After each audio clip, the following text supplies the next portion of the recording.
Selamat malam pemirsa, dimanapun Anda berada. Kembali lagi di channel YouTube Pusat Studi Wawasan Kebangsaan Unitri Malang bersama saya Agustinus Uno. Malam ini kita akan berbincang dengan tamu istimewa kita, Bapak Insinyur Yohanes Octavianus MM. Beliau kebetulan berkunjung di Malang dalam rangka tugas. Beliau adalah Kepala Dinas Kepala Badan. Kepala Badan Kesbang Pol Provinsi Nusa Tenggara Timur, dan saya mendapatkan kehormatan malam ini untuk bincang-bincang dengan beliau. Pak John, bagaimana Pak John melihat nasionalisme dan kebangsaan kita di negara ini saat ini, di era generasi milenial ini? Ya. Baik, terima kasih. Jadi kalau kita perhatikan memang ada perbedaan antara generasi milenial atau generasi di atas tahun 80-an Ya, dengan di bawah tahun 80-an. Artinya orang yang seumur kami yang umurnya di atas 45 tahun, 50 tahun dengan anak-anak yang baru di bawah 40 tahun. Itu karena apa? Karena memang generasi-generasi lama yang bukan milenial itu memang awalnya telah terdidik oleh sistem pendidikan yang memang semacam diwajibkan, kalau kata kasarnya didoktrinkan oleh masa-masa Orde Baru waktu itu. Masa Orde Baru membuat kebijakan seperti itu memang beralasan ya, bukan disengajakan untuk memaksakan seseorang, tapi kondisinya yang memang harus demikian. ya, Kalau kita perhatikan perjalanan bangsa ini nih, semenjak negara ini merdeka itu sudah terjadi 3 kali masa.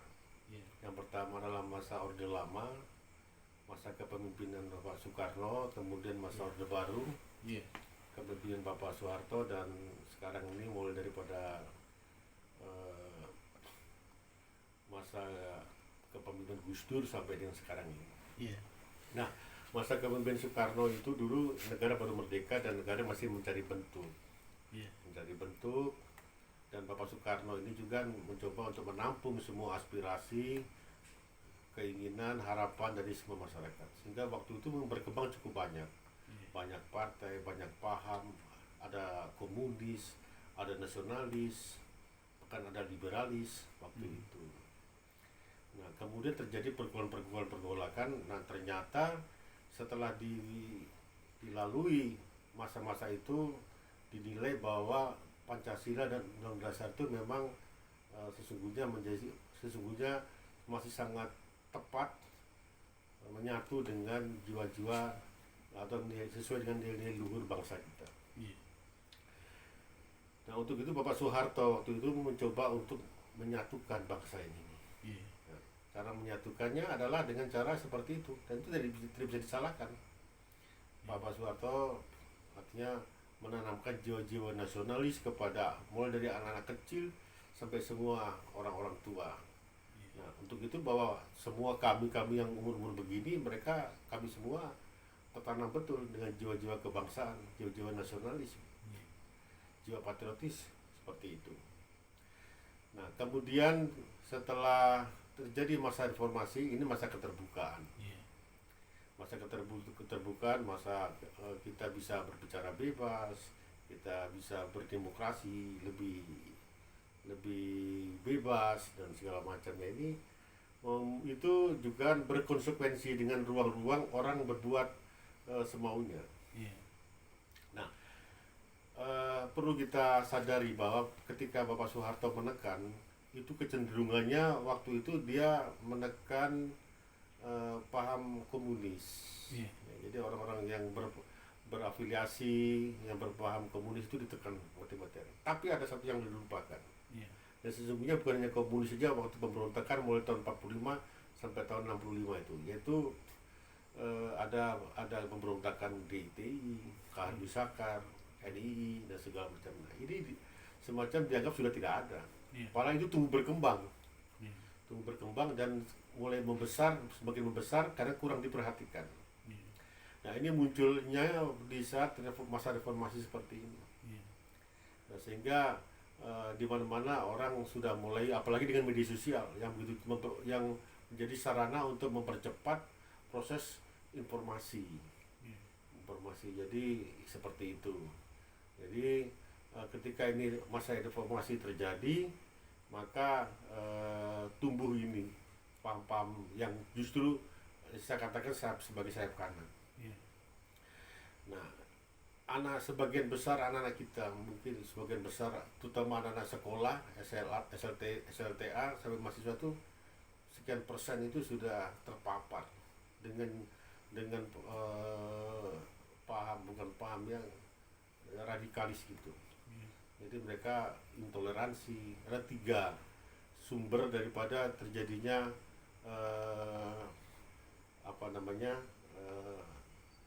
teroris. Yang pertama adalah ujaran kebencian, yang kedua itu adalah radikalis, yang ketiga itu intoleransi. Nah, ini tumbuh ini. Nah, sekarang ini sudah berapa tahun terakhir ini disadari dan pemerintah mulai mencoba untuk memperkuat kembali, menanamkan jiwa-jiwa kebangsaan. Nah, kuncinya apa? Menanamkan namanya sekarang adalah wawasan kebangsaan melalui 4 konsensus kebangsaan atau 4 konsensus nasional. Yang pertama adalah kita mengembalikan bahwa sebagai Pancasila sebagai dasar negara, Pancasila sebagai ideologi negara. Yang kedua, Undang-Undang Dasar sebagai landasan konstitusional. Tidak ada yang lain lagi. Kemudian yang ketiga, masyarakat harus bisa mengenal Bhinneka Tunggal Ika, bahwa mereka tidak sendiri. Kita harus memahami bahwa negara ini beraneka macam suku, macam agama, dan itu harus disadari, dan itu harus bisa menyatu sesuai dengan Undang Pancasila yang ketiga, Persatuan Indonesia. Dan yang keempat, dan kita harus utuh, kita harus sepakat konsisten bahwa NKRI harga mati. Jadi tidak bisa negara ini dipecah-pecah hanya kemauan daripada pihak-pihak golongan tertentu, tidak bisa. Dan kita harus sepakat itu. Jadi inilah yang terjadi, sehingga sekarang ini namanya wawasan kebangsaan itu sekarang dibumikan melalui 4 konsensus kebangsaan. Dari segala macam cara, dengan cara kita memberikan sosialisasi, pendidikan, media sosial dan segala macam kita perankan. Jadi demikian. Ya, baik Pak John. Itu menarik sekali ya, bahwa 4 konsensus itu ya. Nah, kira-kira apakah 4 konsensus itu masih relevan bagi generasi milenial yang notabene mereka tidak lahir di era-era perjuangan kemerdekaan, masa sesudah kemerdekaan? Jadi 4 konsensus itu bukan terkait dengan persoalan masih relevan enggak. Itu sebuah kesepakatan bahwa bangsa ini berdiri dengan cara yang penuh dengan perjuangan. Dan kita bangsa ini harus tahu bahwa kita ini adalah terdiri dari berbagai etnis, berbagai suku, berbagai agama, begitu. Nah, itu mau tidak mau harus. Jadi sampai kapanpun kalau kita keluar daripada 4 konsensus ini, nah, pasti negara ini kan kacau.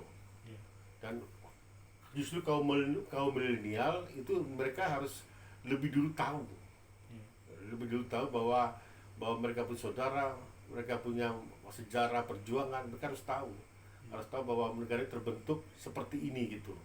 Tidak boleh melupakan namanya sejarah atau melupakan para pahlawan yang telah gugur bagaimana perjuangan menyatukan bangsa ini, mengusir dari penjajah, dan kemudian bagaimana kita mempertahankan Pancasila sebagai dasar negara. Dalam sejarah sudah jelas kesaktian Pancasila. Jadi sudah dirongrong oleh berbagai jenis paham, tetapi tetap ternyata yang dikatakan Pancasila mulai dari Pancasila pertama, keturunannya sampai dengan yang terakhir, keadilan sosial itu memang masih diperlukan sampai kapanpun. Kalau itu sudah digeser, sudah dirongrong, wah negara ini pasti akan runtuh.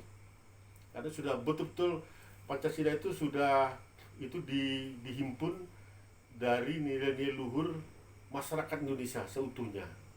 Jadi tidak setelah merta dicetak atau ditulis oleh seseorang dah. Yaitu sudah dirangkum, merupakan rangkuman dari kemauan seluruh bangsa ini. Ya, seperti itu. Jadi ini sebuah komitmen kesepakatan seluruh masyarakat bangsa bersama dengan para founding father kita ya. Iya. Coba salah satu aja, misalkan saja. Misalnya NKRI tidak harga mati. Ya. Segampang itu daerah akan melepaskan diri. Papua akan melepaskan diri. Kalimantan merasa kaya akan melepaskan diri. Ya. Bali yang merasa daerah wisata yang mampu berdiri sendiri melepaskan diri. Nah akhirnya Indonesia ini tidak ada lagi. Kan seperti itu. Kemudian Bhinneka Tunggal Ika, kalau itu nggak dipelihara, nggak dipahami oleh masyarakat, ya toh? Nah itu mereka akan memaksakan diri bahwa dirinya lah paling benar. Saya misalnya saya orang NTT, orang paling baik adalah orang NTT, ya salah. Jadi harus disadari bahwa kita semua, kita bangsa ini beragam, itulah keindahannya. Keindahan kita maksudnya karena kita punya keragaman. Seperti itu. Apalagi Undang-Undang Dasar 45. Nah ini menjadi dasar konstitusional. Semua aturan harus berdasarkan itu. Karena itu melalui perjuangan dan kajian yang cukup lama itu tuh. Jadi Undang-Undang Dasar mulai dicoba diganti, direvisi. Nah ternyata masih eksis gitu. Jadi masih sesuai dengan keinginan daripada budaya bangsa kita seperti itu. Dan itu tidak bisa digagugat menurut saya. Kaum milenial harus mengikuti itu. Gitu. Dan kaum milenial itu sesungguhnya mereka perlu banyak belajar. Bagaimana perjuangan bangsa kita. Agar kita tidak menjadi pengkhianat terhadap perjuangan bangsa, pelawan-pelawan kita ya. Ya, memang ini juga memang ada pergeseran sedikit. Menurut saya juga banyak bahwa kaum milenial itu lebih terhibur dengan situasi sekarang, dengan mungkin kemajuan teknologi ya. Kemajuan teknologi yang mudah mengakses informasi-informasi, hiburan-hiburan. Nah, mereka melupakan itu sejarah karena dianggap itu barang masa lalu saja. Terus hanya begitu saja. Lebih tertarik dengan film-film Korea, dengan film-film Barat seperti itu. Nah, sehingga ini yang membuat juga lupa. Nah, peran daripada pendidik yang penting sekarang ini. Bagaimana kita bisa membuat formula agar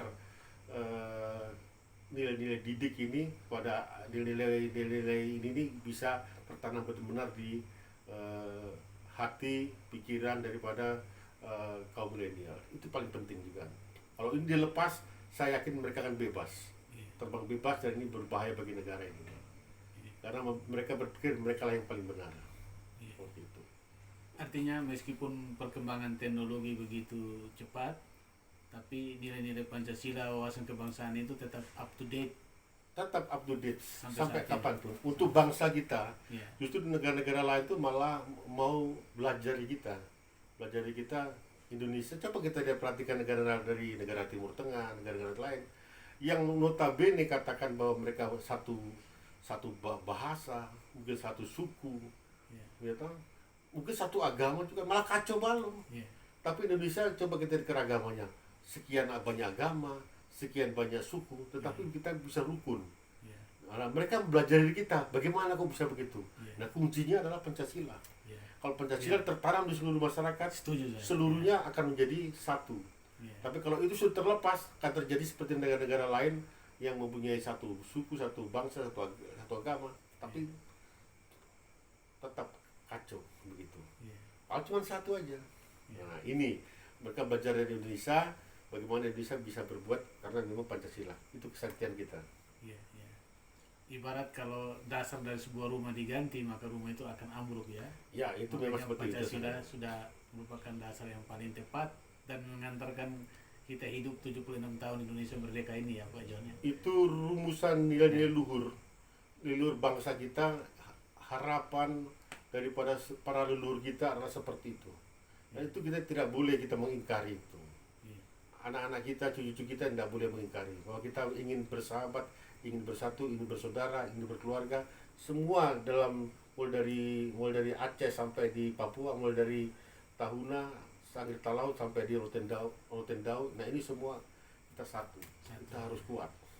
Jadi itulah indahnya keberagaman dan perbedaannya. Iya, itulah Iya. kehebatan kita di Indonesia Iya. yang tidak dimiliki oleh orang lain.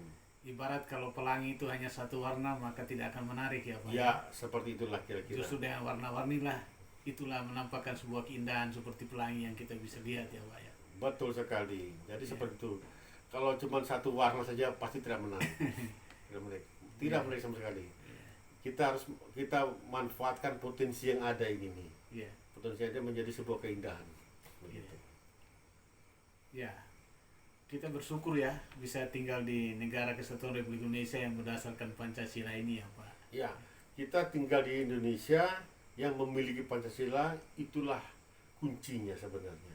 Iya. Kuncinya sehingga kita bisa hidup damai, hidup rukun, penuh dengan toleransi, Iya. penuh dengan pengertian, penuh dengan persahabatan. Indonesia ini. Iya. Walaupun begitu luas, banyak pulau, ribuan bahasa, ya ada ratusan bahasa, suku, agama, tetapi kita rukun hidupnya. Nah, ini tidak gampang ini. Iya. Coba kita perhatikan negara-negara yang tetangga kita, Myanmar, Iya. negara-negara lain, itu kacau terus itu, Iya. Iya. seperti itu. Karena mereka tidak punya Pancasila. Iya. Mereka memaksakan kehendak pahamnya mereka yang satu harus diikuti. Nah ini kacau, Pak. Iya. Dan kita punya kesepakatan. Jadi Pancasila itulah jalan keluar terbaik menyatukan seluruhnya di bawah panji-panji nilai-nilai Pancasila ya. Iya, Ya. 100 kali. Jadi Iya. kita harus Ya. komitmen. Jadi tidak boleh keluar dari situ. Iya. Gitu. Nah tadi Pak John sempat menyinggung mengenai kesaktian Pancasila. Nah sebentar lagi bulan Maret ini kita akan mengingat lagi suatu peristiwa yang namanya Surat Perintah 11 Maret Super Nah, Semar. Super Semar. Nah kira-kira pendapat komentar Pak John terkait dengan itu? Super Semar saya rasa sudah tidak ada lagi. Ya. Kan tidak bunyi lagi. Ya. Itu kan sebuah peristiwa. Surat Ya. perintah yang notabene katanya dari Bapak Soekarno untuk kepada Soeharto untuk mengambil alih. Ya. Nah itu kan belum dibuktikan. Karena masih kontroversi ya, Masih yang kontroversi. asli dengan yang Iya, kan itu yang belum palsu yang mana? karena belum bisa dibuktikan secara otentik, Ya. maka itu belum bisa diakui. Ya. Jadi kita ikuti saja nanti orang-orang yang menelusuri kebenaran itu semua. Ya. Kalau memang itu bisa dibuktikan kebenarannya, ya kita bisa akui. Tapi kalau memang itu tidak bisa dibuktikan, ya kita harus maklumi kan begitu. Ya. Ya, orang-orang yang mengurus itu semua. Ya. Gitu. Bagi saya, kalau pribadi saya tidak ada persoalan. Mau ada tidak ada, yang terpenting bagi saya adalah negara ini harus kuat dan utuh. Begitu. Ya. Nah, kira-kira harapan atau pesan Pak John untuk generasi penerus kita ke depan gimana Pak? Ya, jadi saya punya generasi anak-anak menginjak cucu ke depan ini. Saya yang pertama jangan lupa sejarah. Ya. Sama halnya kalian jangan melupakan siapa orang tua kalian, siapa kakek nenek kalian. Di situ supaya itu yang pertama, jangan melupakan. Sehingga kalian juga harus belajar bagaimana sejarah bangsa ini. Ya. Sejarah bangsa ini terbentuk. Sehingga kalian bukan orang yang bebas, yang sebebas-bebasnya, tapi kalian mempunyai peradaban, mempunyai budaya. Budaya bangsa ini sangat luar biasa sekali. Nanti kita hormati dan kita hargai. Kalaupun kita mau ingin mengembangkan, silakan dikembangkan budayanya. Tetapi arahnya harus baik. Gitu. Dan budaya nilai-nilai luhur itu yang sudah pasti, itu sudah terangkum dan terumuskan dalam bentuk Pancasila. Ya, yang kita gunakan sebagai dasar negara, sebagai ideologi bangsa. Ini kita harus percaya itu, bahwa itu merupakan suatu perangkat, suatu rumusan yang memang betul-betul mengikat bangsa ini agar bangsa ini selalu menjadi utuh, menjadi harmonis, menjadi indah, seperti itu. Dan kalau kalian itu tidak pelajari, kalian tidak memahami, maka saya khawatir negara ini akan runtuh. Ketika negara-negara runtuh, kalian punya hidup akan susah. Saya katakan seperti itu. Kalian dari NTT mau pergi di Bali harus pakai paspor. Kalian mau pergi di Jawa harus pakai paspor. Dan itu biaya sangat tinggi sekali. Administrasi sangat banyak sekali. Ketika kita negara kesatuan ini satu, kita semua dengan kemudahan. Seperti itu. Jadi tolong pelajari, pahami, hayati, dan amalkan di Pancasila. Seperti itu. Baik, dan dalam kehidupan Pak John sendiri juga sudah mempraktekkan kebinekaan multikultural. Tadi saya dengar ibu dari Madiun dan juga sudah sempat keliling-keliling ya Pak. Bisa diceritakan singkat Pak? Ya, jadi baik. Jadi kebetulan sekali bapak saya dari Sumba, NTT, mama saya dari Jawa, dari Madiun, kemudian saya lahir di Manado, saya kemudian sekolah di Jawa lagi, kemudian kuliah di Kupang, beristri orang Manggarai, kemudian anak saya juga ada 4 anak saya juga saya sekolahkan, itu pun sekolahkan sifatnya juga nasional semua. Jadi ada yang sekolahkan di Sudirpasar, di Jawa, di Kupang, di Sumba begitu. Nah, saya berharap anak-anak saya ini bisa wawasannya lebih luas gitu. Tidak jangan kaku, jangan tahu hanya semacam kata dalam tempurung. Yang kedua, dari sejak kecil dalam keluarga saya saya mencoba untuk menerapkan pendidikan anak-anak, terutama mempraktekkan yang dikatakan demokrasi. Di setiap bulan anak-anak saya kumpul untuk selalu berbicara. Kami ada namanya sebulan sekali itu namanya cuci telanjang gitu. Artinya anak-anak bisa mengkoreksi apa kekurangan orang tua, kakak mengkoreksi adik, adik mengkoreksi kakak, apa yang menjadi kelemahan dan tidak boleh dimarahi. Karena itu adalah harapan keinginan daripada anak-anak, dan itu menjadi koreksi bagi kita. Tidak selamanya orang tua atau yang lebih tua itu lebih baik, tidak. Karena hati, pikiran anak-anak juga perlu kita dengar. Yang lebih muda barangkali juga ada benarnya. Nah, ini saya terapkan, dan kemudian ya puji Tuhan anak-anak saya juga empat-empatnya ini dalam pendidikannya sudah berjalan dengan baik begitu. Ini yang saya, begitu juga dari sisi keluarga saya sangat beragam sekali. Multikultural. Keluarga saya yang Muslim banyak, yang Katolik ada, yang Protestan banyak, yang Hindu juga ada. Jadi semua kami sangat beragam sekali. Mama saya, adik-adiknya ada yang Protestan, mama saya Katolik, adiknya ada yang Protestan, adiknya lagi ada yang Islam. Bapak saya juga demikian. Jadi sepupu saya juga begitu. Jadi tidak ada, dan kami semua ketika ada acara-acara juga begitu, tidak selalu monoton agama, tidak. Siapapun kami bisa gunakan, karena semua kami menganggap semua adalah baik adanya, tujuan yang baik. Seperti itu. Jadi ini keluarga Bhinneka Tunggal Ika benaran ya. Iya, seperti itulah. Beragam ya. Dan saya juga tidak terlalu menyulitkan hal-hal, karena sesuatu yang bisa diselesaikan dengan cara mudah.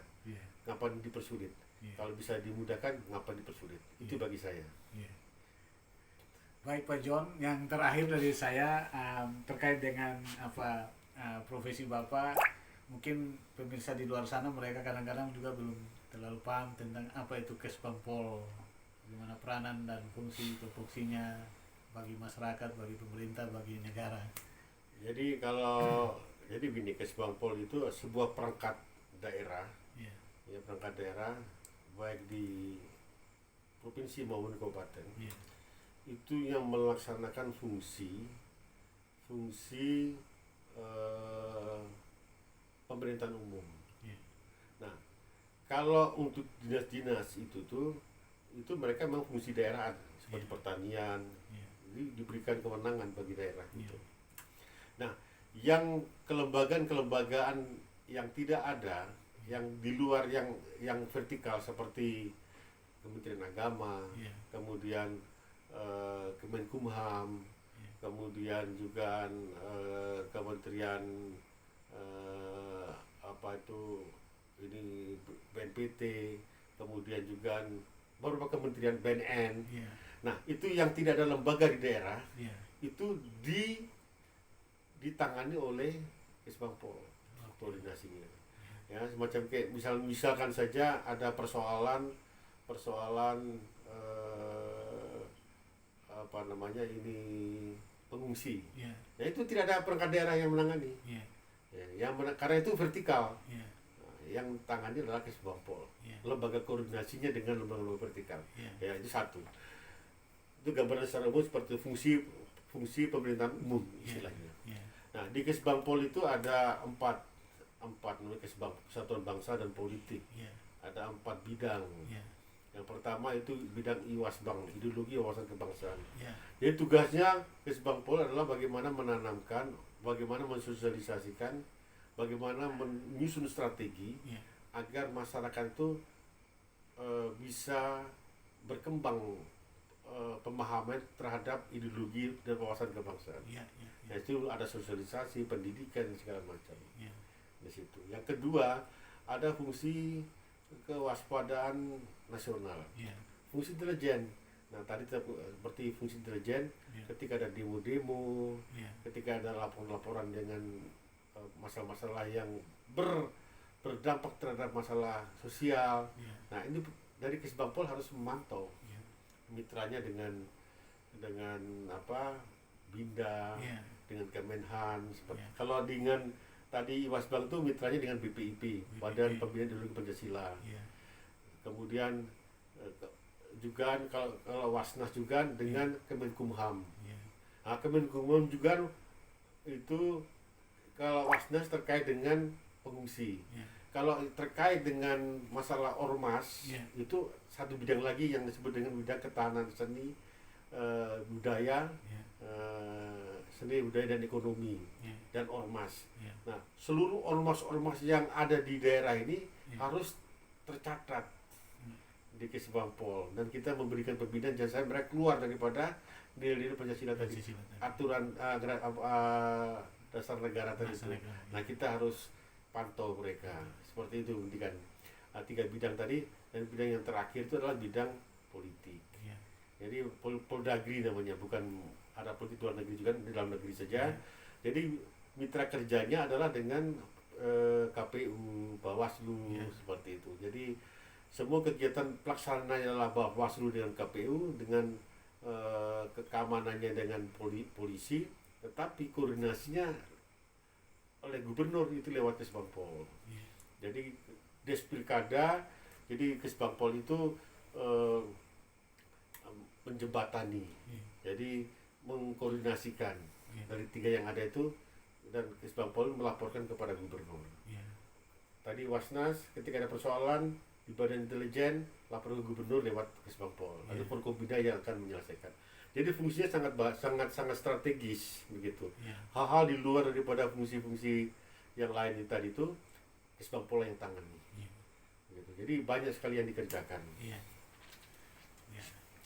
Baik, jadi berarti juga nyambung dengan bincang-bincang kita dengan Pusat Studi Wawasan Kebangsaan di Iya. kampus kami ya, karena berkaitan juga dengan Kesbangpol ya Pak. Iya. Iya. Jadi kalau IWASBANG juga kalau di daerah, kalau tadi saya katakan lembaga di atasnya itu adalah Badan Pembinaan Ideologi Pancasila, Iya. dengan Kementerian Dalam Negeri, Dirjen Polpum. Iya.